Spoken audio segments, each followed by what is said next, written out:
Greetings everyone, Jim Walker here. Welcome to my YouTube channel. Welcome back if you are a return viewer. This lesson is inspired by my roommate's senior year of high school, a trumpet player. And as we were attending a small music school, everybody saw everyone in the music building. Music majors tend to spend most of their waking hours in the music building practicing and rehearsing. So I would get plenty of opportunities to hear my roommate as he was practicing. And in addition to some of the faster, more technically oriented facility exercises he would be practicing in his excerpts, every once in a while I'd walk past and I'd hear him playing notes that sustained 4 or 5 measures, medium to slow tempo, one pitch all the way through. And he'd come out for a break and I'd see him and I'd say, "It sounds great. I got to ask you, what's the deal with the whole notes?" He said, "I'm doing long tones." I said, "I got that. Why?"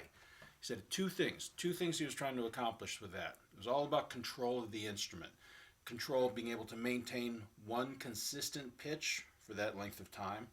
Also the ability to control the timbre he was getting in the sound of his trumpet for that same extended period of time. Critical, especially for an orchestral player, to have that kind of control. I know that makes perfectly logical sense. That's brilliant. And then I went back to the practice room and practiced marimba scales at 500 miles an hour. But in the intervening years, I've come to appreciate the value of practicing long tones as a drummer, as a percussionist. And I want to demonstrate a few of those elements that I found in today's video. First, I want to get to just a basic thing that goes back to one of the things I remember hearing in an orchestra rehearsal from the conductor. Every note, and I think it's actually every sound, they use the fancy music school terms, as an attack, sustain, and release.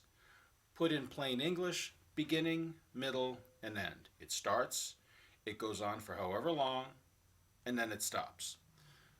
Attack, sustain, release, beginning, middle, end. And we as drummers, and I'm speaking specifically in terms of snare drum and drum set, because when you start to get into some of the other orchestral instruments, timpani, large concert bass drum, bells, vibraphone with the pedal, there you have to deal with notes that sustain more than a snare drum or the components of a drum set, and we'll deal with cymbals in a second, where you are really dealing with the length of notes and control over all three aspects of the note, the attack, sustain, and release. We drummers, drum set, tend to focus on the start of the note, the attack of the note. Think about most drum set playing. Yeah, there are times where you hit a crash cymbal and choke it for an effect, or because everyone in the band stops and you want that silence. Usually, though, when we hit a crash cymbal, we hit it and let it do its thing and it dies away on its own. We hit a snare drum, it's such a short sound, we don't even think about stopping it. We may dampen it, we may put some moon gel or some gaff tape on it or some other thing to muffle the sound initially, but in terms of playing and controlling the end of the sound, really doesn't come into play on such a short duration of a note. So, and this actually affects how we drummers, especially as students, conceive of not only the notes, but of beats and time. And that's the first area that I found helpful by this long tone or sustained note sort of focus in my practice. Back when I was doing more clinic work and workshops, especially things for junior high school percussion students, there's something I would often do, throw it as kind of a quiz, kind of a quiz, a pop quiz for this group of percussionists. And I'd start out by saying, "Does everyone here know what 4/4 is?" And they'd say, "Yep, 4 beats in a measure. Quarter note gets the beat." I said, "Great." I said, "Well, this quiz is going to be real easy. I want you to sing quarter notes in 4/4. I'll give you the tempo on some neutral syllable, la, ta, doesn't matter. I want you to sing the quarter notes. Easy." So here's your tempo. It's medium, slow tempo. Whenever you're ready, start singing quarter notes. And usually, more than half the time, I would hear la, la, la, la, and I'd say, "Good, you're close, but that's not quite right. Try it again." And after 2, maybe 3 tries, someone would have a light bulb moment, and I'd hear some voice in the room do this. La, la, la. I said, "That's it. You got it." The note lasts for the entire beat. And in a sense, I not to make excuses, but it's kind of not our fault as drummers if we arrive at that point. It's a logical way for things to progress. Think about we're playing on a pad or on a snare drum. If we're playing quarter notes on a snare drum, think about the sound we get. 3, 4.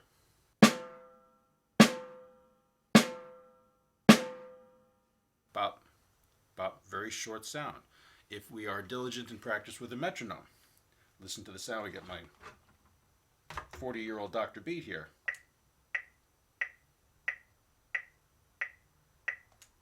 Short sounds. So it's very easy to associate the look on page of a quarter note with bop, bop, bop.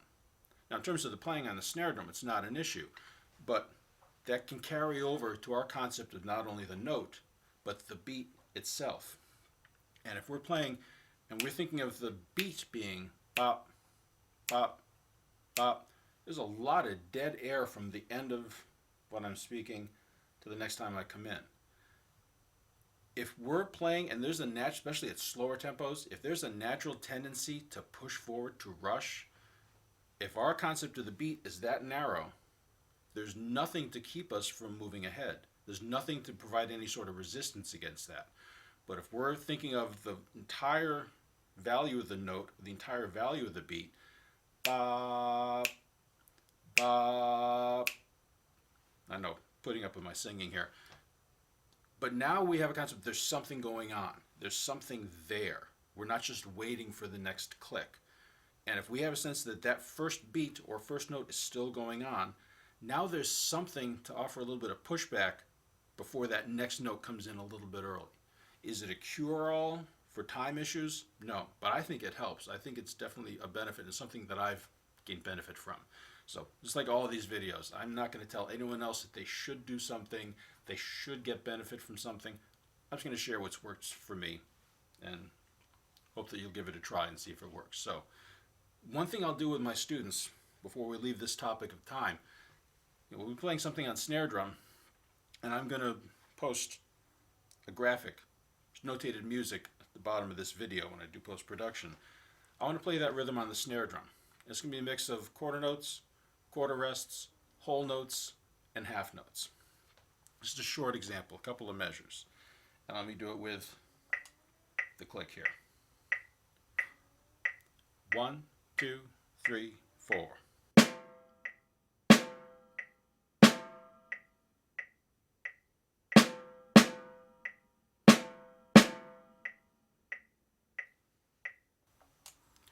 So now, as I play that, you can't tell from listening. If I asked you to transcribe that, you couldn't tell me if I was playing a quarter note followed by a quarter rest, or a half note, or a quarter note followed by 3 beats of rest, or a whole note. It sounds the same because it's such a short sound. And I remember hearing this when I was in 6th grade taking my first drum lessons in school.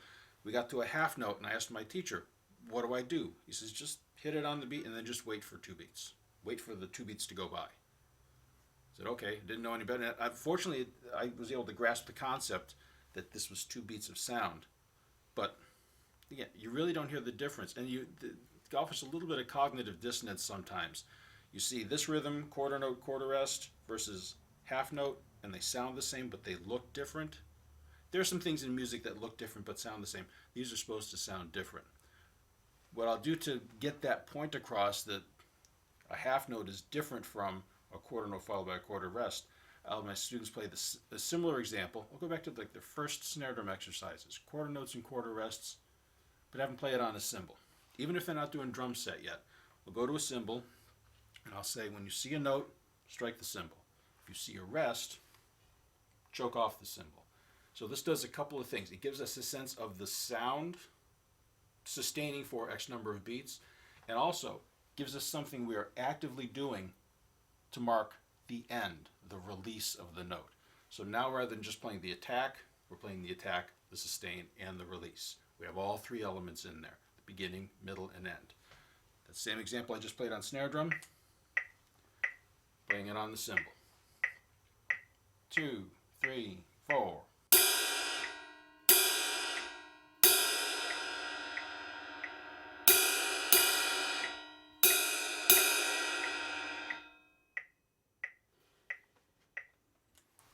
So now you get more of a sense with the sustain of this, any cymbal. This is kind of a ride cymbal. I'm going to do some ride cymbal later, which is why I have this one up. But any sort of a cymbal, small crash cymbal accomplishes the same thing. So you get that sense of the full value of the notes, and then that reinforces the sense of the beats being taking up a certain amount of time. Next area I found this helpful is in my snare drum practice, specifically where orchestral playing is concerned, and even more specifically where rolls are concerned.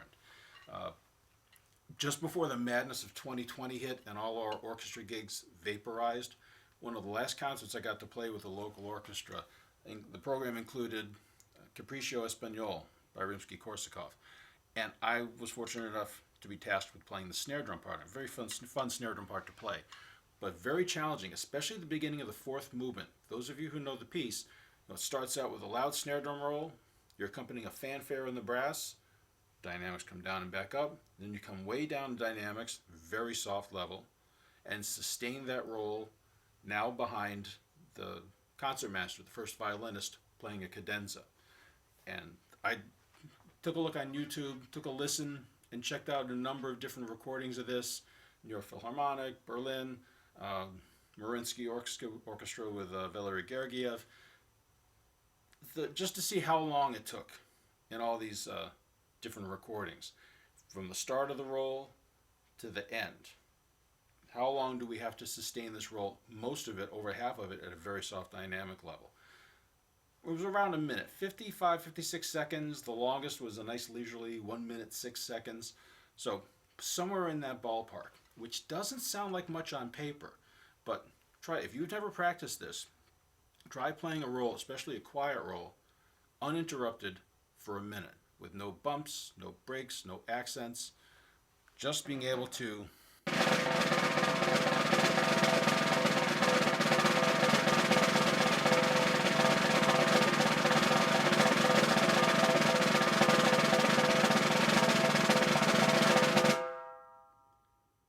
that's tough. And I can tell you in rehearsal, I don't know if Maestro, the concertmaster, was having a little fun with me or not, but he seemed to take a long time to get through his cadenza. And after a while, if you're not staying relaxed, if you're not really comfortable with this, you can start to feel it, and you run the risk of those bumps, those breaks coming in if the muscles start to tense up a little bit. And if you don't practice that, it's good. It's tough to do just on the fly if you're asked to do it without having worked on it before. So that's a sense where this long tone sort of practice, this is very much a parallel to what my roommate in college was doing on the trumpet.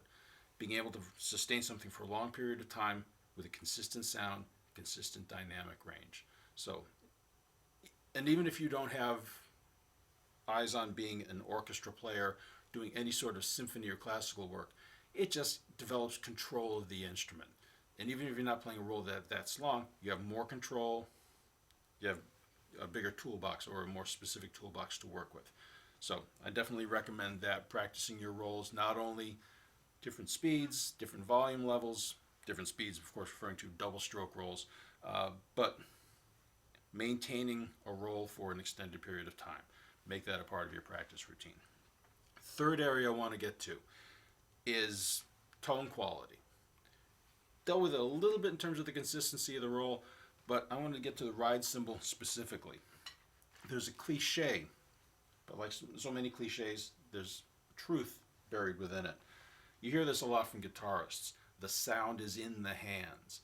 The idea being that yes, the instrument has an inherent sonic characteristic, but what we do when we play, that is just as big a contribution to the sound.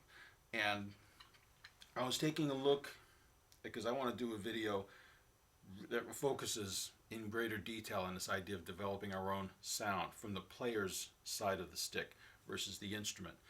And I took a quick look through what I could find on YouTube, videos talking about drum sound and cymbal sound, cymbals in particular. And almost everything I came up with when I searched on cymbal sounds, or search words to that effect, dealt with what's the brand, the instrument. What's the brand of the cymbal? What's the alloy? Is it hand hammered? Is it machine hammered? Was it done on a computer? What's the lathing? Is it fine lathing? Is it lathed on both sides? Is it over hammered? How big is the bell? All these things, which do make a difference. Clearly they do. You play an old 1950s K Zildjian versus pre-serial 602 versus something more modern designed for, I don't know, electronic music, if I can uh, generalize grossly there. The instruments do have specific sounds. That's why we try so many cymbals, finding what we want to have, and that's why we often have many different ones available to suit certain circumstances and contexts. But the player's side factors into it too. And this is just addressing the long tone aspect of this. I have found this to be very helpful developing my sound on ride cymbal. And getting better at playing one cymbal has gotten me better at playing some of my other ride cymbals. And I'll experiment with not only how hard I'm hitting, where I'm hitting on the cymbal. That'll be the topic of the next video. But also staying relaxed, having that sense of relaxation in my hands and arms, and using the weight of the arm to contribute to the sound. And it's something that can get overlooked very easily if we're... So what I'll do is I will slow things down ridiculously much slower, and you'll hear me practicing this.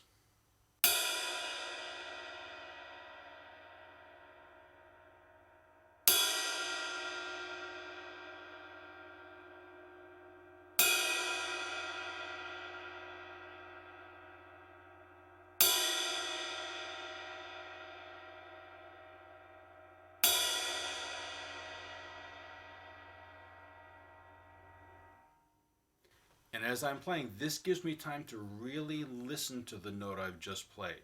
I'm not worried about technique. What rhythm am I going to play? I'm not even thinking of a tempo here. We could think quarter notes or whole notes, excuse me, at a very slow speed. I'm just thinking I strike the note and I wait. I'm not thinking a pulse at all. I'm just listening to each note. And as I play, if I hear something that sounds better than what have been playing, if I make a change, choke up on the stick, come back on the stick, turn my hand a little bit, change the weight of the arm that's being transferred through the stick into the cymbal. If I hear something, even if I'm not consciously aware of what I'm doing, if I'm playing and all of a sudden one note just sounds better than notes I've been playing before, the brain takes notes, for lack of a better description. And I just make a mental note, whatever I just did, do that again. And I may or may not remember exactly what I did, but the more I do that, I know there's a sound in there that I can go for. And this slow practice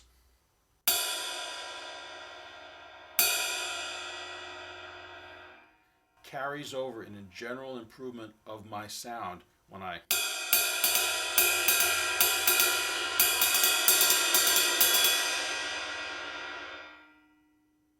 It raises the bar. It improves my sound on the cymbal I'm practicing.